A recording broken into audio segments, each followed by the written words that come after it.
कंदकोट में दरियाए सिंध में ऊंचे दर्जे की सैलाबी सूरत हाल बरकरार है। कच्चे के इलाके मुकम्मल तौर पर ज़ेरे आब आ गए हैं।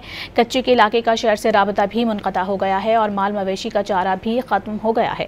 इस वक्त क्या सूरत हाल है, कच्चे में मौजूद हैं दरियाए सिंध के मकाम पर डॉन न्यूज़ के नुमाइंदे गुलाम यासीन बताएगा वहाँ पर जो लोग महसूर हो गए हैं उनकी किस तरह से इंतज़ामिया मदद करने के लिए पहुँच पाएगी और सूरत हाल क्या देख रहे हैं।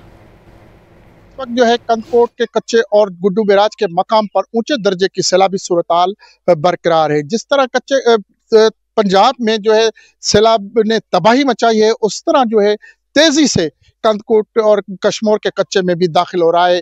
पानी के जैसे बहाव बढ़ता जा रहा है, इसी तरह जो है कच्चे के इलाके के मकीनों की भी मुश्किलातें बढ़ती जा रही हैं। मेरे बैकग्राउंड में भी देख सकते हैं कि कई देहात जो है इस वक्त ज़ेरे आब आए गए हैं। कच्चे के इलाके मकीनों की जो है मुश्किलातें पानी के बायस बढ़ गई हैं।